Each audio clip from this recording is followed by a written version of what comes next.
Flushing your water heater once per year is so important. It will ensure the longevity and efficiency of your unit. Flushing removes sediment and scale buildup inside the tank that, if left, can reduce the amount of hot water supplied as well as premature failure. If this is something you feel comfortable tackling yourself, I'm going to walk you through the steps today. If not, you can always give us a call at 970-632-RISE and we'd be happy to provide that service for you. We also have maintenance plans available that include this annual service at a reduced rate. So before you get started, there's a few tools you're going to want to collect. You're going to want a flathead screwdriver, a pair of channel locks, as well as a hose. Mine connects to a pump that we have to make the process a little bit faster. However, a garden hose works just fine. You just want to make sure that it's going to be long enough to reach wherever you're draining the unit to. Today, we're going to be draining ours into a floor drain. However, some people don't have that. And so if you're draining your water outside or to a sink, you're going to want to make sure that your hose can reach that. So before we start draining the unit, we want to make sure that we turn all the utilities off to this unit. If you have a standard gas unit, it's going to be gas and the water supply. If you have an electric unit, it's going to be the electrical disconnect that you need to locate to turn that off, or at the breaker box, as well as the water supply. This is a high efficient propane unit, so we actually have to disconnect all three. And if you're short like me, you might want to get a step stool. So we're going to go ahead and unplug it. There is a button to turn off the power supply, but we're just going to unplug it here. There's actually two plugs up here that I see, and this unit also has a recirculating pump, so we're going to want to go ahead and take the power to that as well so that we don't burn up the pump during the flushing process. We're also going to turn off the water supply here. And then we're going to turn the gas supply off here.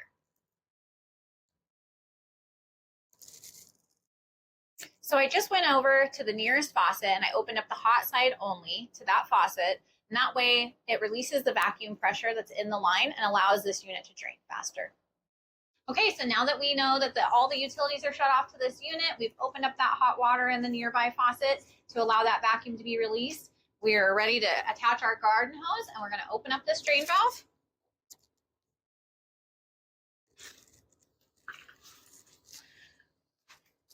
We're going to let this tank drain all the way down, and then once it's drained completely, we're going to open up that water supply and we're going to flush that a couple of times, maybe 3 to 4 times. That allows all of that to kind of flush out that sediment that's in the bottom of that tank, and we're going to do that until we see that water run clear.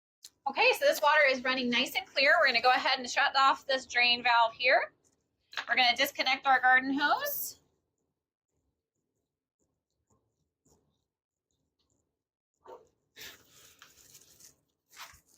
And now we're going to go ahead and turn the water supply back onto our unit. We're going to want to let this tank fill up completely before we turn on any other utilities to this unit. We'll know that the tank is completely filled back up when we go and we check we've still got that faucet, hot water side faucet open. We're going to know that this tank is full when we start seeing water coming out of that faucet. Now that the tank is full, I've gone and shut off the hot water side and that nearby faucet. Now we're able to turn the utilities back on. So we're going to start with the gas supply. And now we're going to go ahead and plug the power to the unit back on. You want to make sure that you do not turn the power back onto this unit unless this tank is completely full. If you do so, it will burn up your heating element. As I said before, this unit also has that recirculating pump, so if yours does too, make sure you reset that timer so it matches your desired schedule. This unit also has other maintenance tasks, but today we wanted to show you how to flush it easily so that it empowers you to understand the maintenance that your home systems require. And as always, if you want service from us, feel free to give us a call anytime, 970-632-7473.